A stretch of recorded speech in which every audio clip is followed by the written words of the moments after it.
ધોરણ 12 કોમર્સ વિષય નામાના મૂળ તત્વો ભાગ 2 એમાં ચેપ્ટર બીજું ડિબેન્ચરના હિસાબો. ડિબેન્ચરના હિસાબોના ચેપ્ટરની અંદરનો ટોપિક છે ડિબેન્ચર પરત કરવા અંગે નાણાંની જોગવાઈઓ.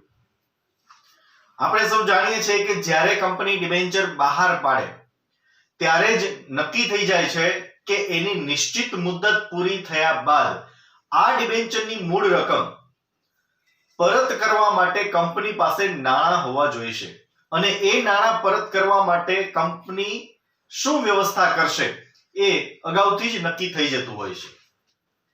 તો આપણને ખબર છે કે આજે આપણે 5 લાખ રૂપિયા જો ઉછીના લીધા હોય અને એની મુદત 5 વર્ષની હોય તો 5 વર્ષ પછી આપણે 5 લાખ રૂપિયા પરત કરવાના હશે તો આપણે ભવિષ્યનું વિચારતા જ હોઈએ કે ભાઈ 5 વર્ષ પૂરા થયે આપણે 5 લાખ રૂપિયા પાછા આપવાના છે તો એ આપણે ક્યાંથી લાવશું.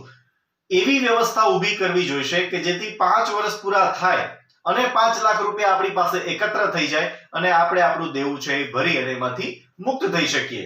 તો સેમ એ જ રીતે ડિબેન્ચર છે એ રિડીમેબલ હોય, પરતપાત્ર ડિબેન્ચર હોય તો એમની ચોક્કસ મુદત પૂરી થાય એટલે કંપનીએ એમની મૂળ રકમ છે એ પરત કરી દેવી પડે છે.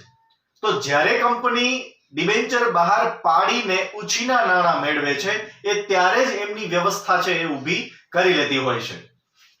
તો અહીંયા વર્ષ 2013 કંપની ધારો રિવાઇઝ કંપની ધારો જે હતો એમના પહેલા કંપની છે એ ડિબેન્ચર પરત નિધિ અને ડિબેન્ચર પરત નિધિના રોકાણોનું ખાતું છે એ ઊભું કરતી અને એના મારફતે એ મુદત પૂરી થઈ ડિબેન્ચરની રકમ પરત કરવા માટે વ્યવસ્થા કરતી.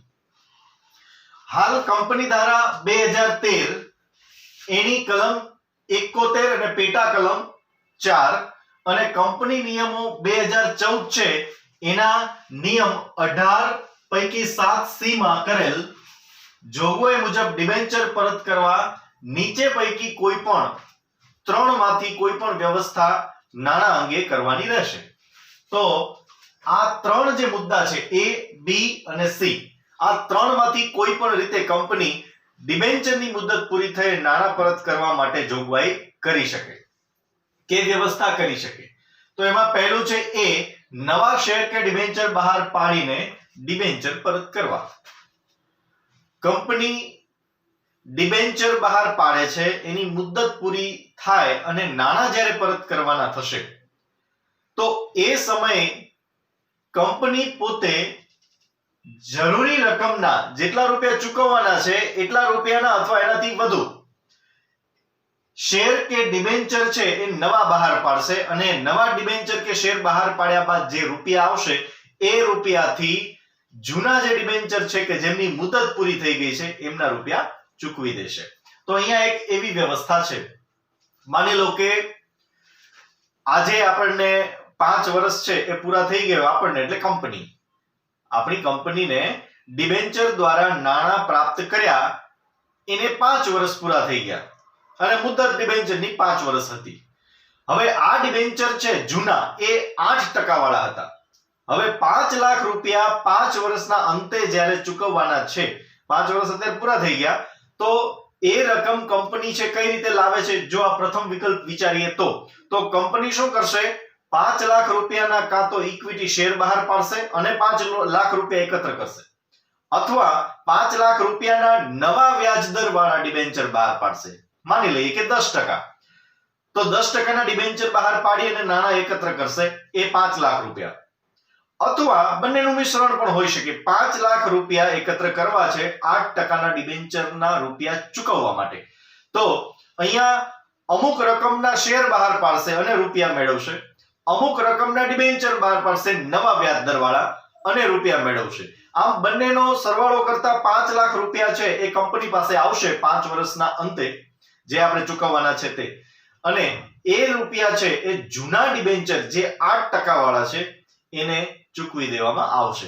એટલે અહીંયા પ્રથમ જે વિકલ્પ છે કે નવા શેર કે ડિબેન્ચર બહાર પાડી નાણાં મેળવી અને જૂના ડિબેન્ચરની મુદત જે પૂરી થઈ છે એ મુદતના અંતે જૂના ડિબેન્ચર હોલ્ડરોને રૂપિયા ચૂકવી આપવા. તો આ રીતે પણ નાણાં પરત થાય છે. ત્યાર પછી બીજો વિકલ્પ છે B, મૂડીમાંથી ડિબેન્ચરની રકમ પરત કરવી કે ડિબેન્ચર પરત કરવા. મૂડીમાંથી ડિબેન્ચરની રકમ પરત કરવી એનો મતલબ એવો નથી કે સંપૂર્ણપણે રૂપિયા છે એ મૂડીમાંથી જ કાઢવા.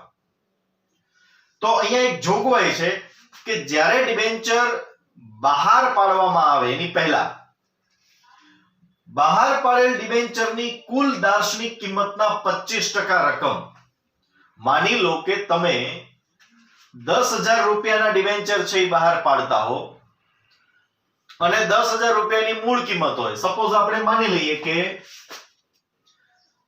100 ડિબેન્ચર અને 100 રૂપિયાનો એક, તો 10,000 રૂપિયા આ કુલ દાર્શનિક કિંમત થઈ. કુલ દાર્શનિક કિંમત.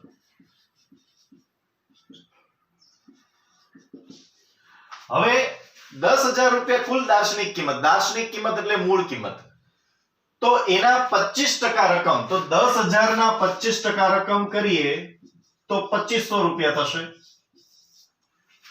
આ 2500 રૂપિયા છે એ નફા નુકસાન પત્રકના વધારામાંથી ડિબેન્ચર પરત અનામત ખાતે લઈ જવા.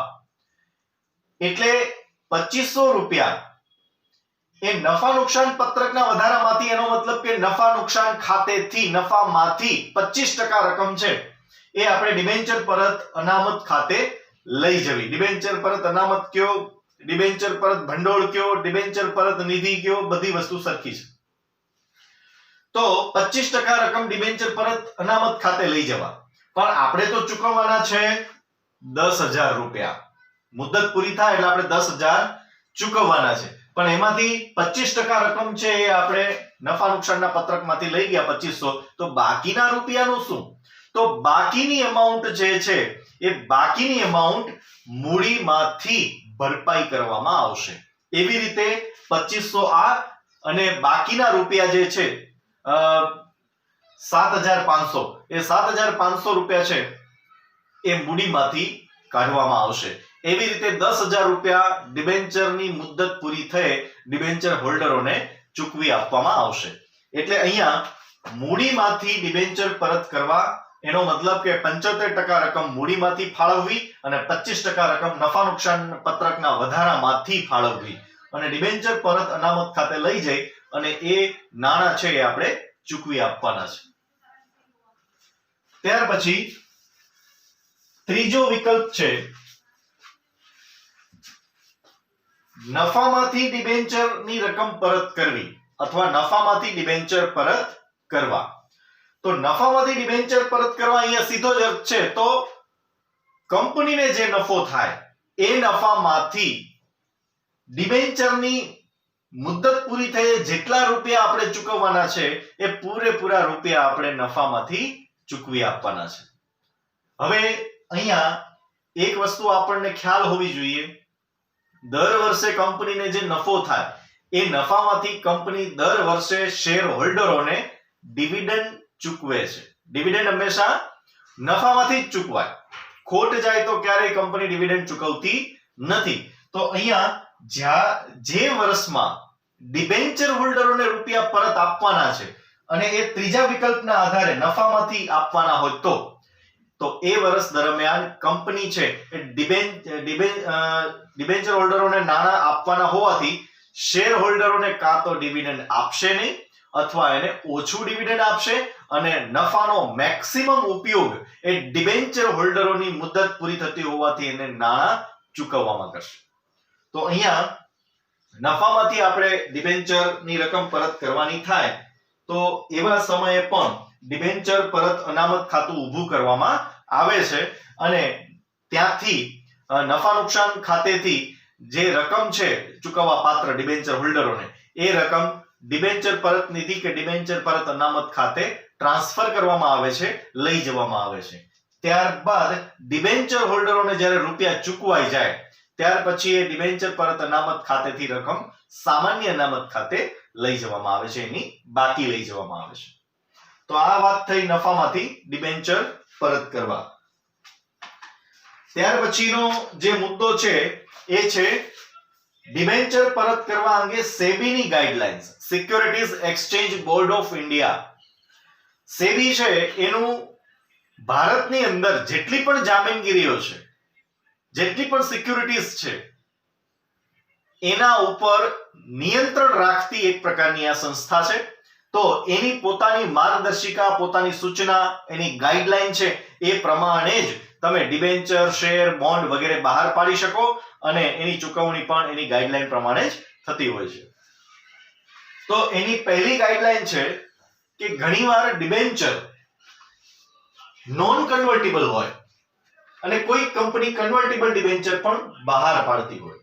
તો જ્યારે બિન રૂપાંતર પાત્ર ડિબેન્ચરમાં જેટલી રકમના ભાગનું શેરમાં રૂપાંતર થઈ શકતું ન હોય તેટલી જ રકમનું ડિબેન્ચર પરત અનામત ખાતું ઊભું કરવું. આમ શા માટે?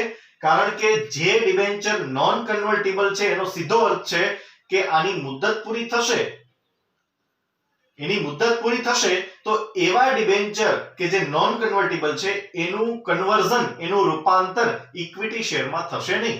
એટલે કે કોઈ ડિબેન્ચર હોલ્ડર એમ કે મુદત પૂરી થતા કે હવે મને 5 લાખ રૂપિયાના જે મારા લીધેલા ડિબેન્ચર છે એની મુદત પૂરી થાય છે, તો કંપની મને 5 લાખ રૂપિયા રોકડા આપશે, પણ મારે રોકડા નથી જોઈતા, મને 5 લાખ રૂપિયાના તમારી કંપનીના ઇક્વિટી શેર આપો. તો અહીંયા એને ઇક્વિટી શેર કંપની આપશે નહીં, કારણ કે એ ડિબેન્ચરનો પ્રકાર નોન કન્વર્ટિબલ હતો. હવે આવા નોન કન્વર્ટિબલ ડિબેન્ચર હોય, પછી એ ફુલ્લી નોન કન્વર્ટિબલ હોય કે પાર્ટલી નોન કન્વર્ટિબલ હોય, તો જેટલો ભાગ કે જેનું રૂપાંતર મુદત પૂરી થયા બાદ ઇક્વિટી શેરમાં થઈ શકતું ન હોય તો એટલા રૂપિયા તો કંપનીએ રોકડા જ ચૂકવવાના છે, કારણ કે એને કોઈ શેર ચૂકવી શકાશે નહીં, કારણ કે એનો પ્રકાર નોન કન્વર્ટિબલ છે. તો અહીંયા જેટલો ભાગ, પછી પૂરેપૂરો અથવા અંશતઃ ભાગ, જેટલા ભાગનું રૂપાંતર ઇક્વિટી શેરમાં થઈ શકતું નથી એની રકમ રોકડેથી ચૂકવવાની છે. તો રોકડેથી ચૂકવવાની હોય તો કંપનીએ ફરજિયાતપણે ડિબેન્ચર પરત અનામત ખાતું તેટલી રકમનું ઊભું કરવું પડશે, એવું સેબીની માર્ગદર્શિકામાં દર્શાવેલું છે. ત્યાર પછી બીજી ગાઈડલાઈન છે કે ડિબેન્ચર પરત કરતા પહેલા બહાર પાડેલ ડિબેન્ચરની કુલ દાર્શનિક કિંમતના 25% રકમ, ઓછામાં ઓછી 25% રકમ આપણે ડિબેન્ચર પરત અનામત ખાતે લઈ જવાની રહેશે. એ અહીંયા જે દર્શાવેલી છે જોગવાઈ એ જ આપણને અહીંયા પણ આપેલી છે. એટલે કુલ દાર્શનિક કિંમત, જેટલા ડિબેન્ચર બહાર પાડ્યા હોય એની ટોટલ મૂળ કિંમત, એ ટોટલ મૂળ કિંમતના 25% રકમ છે એ ડિબેન્ચર પરત નિધિ અનામત ખાતે લઈ જવાની. ત્યાર પછી ત્રીજું, ડિબેન્ચર પરત અનામત ખાતાની બાકી છે એને આપણે પાકા સરવૈયામાં ઇક્વિટી અને જવાબદારી સાઈડ, સામાન્ય લેંગ્વેજમાં આપણે મૂડી દેવા, પાકા સરવૈયામાં જે મૂડી દેવા ડાબી બાજુનો પાર્ટ છે એને આપણે કહીએ છીએ. પણ કંપની જ્યારે હોય તો કંપનીની અંદર મૂડી છે, માલિકીની મૂડી, એ ઇક્વિટી શેર કહેવાય. એટલે અહીંયા ઇક્વિટી એવો શબ્દ વાપર્યો છે મૂડી શબ્દને બદલે. એટલે ઇક્વિટી અને જવાબદારી કયો, મૂડી અને દેવા કયો, બંને વસ્તુ સરખી છે.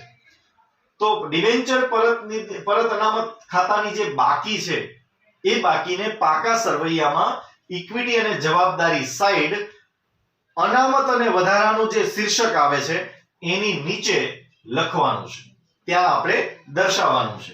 અને ડિબેન્ચર પરત થઈ જાય ત્યારબાદ ડિબેન્ચર પરત અનામતની જે બાકી છે એને આપણે સામાન્ય અનામત ખાતે લઈ જવાની છે.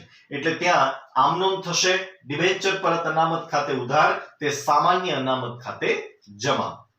અહીંયા આ બે ટોપિક છે આપણે પૂર્ણ કરીએ છીએ.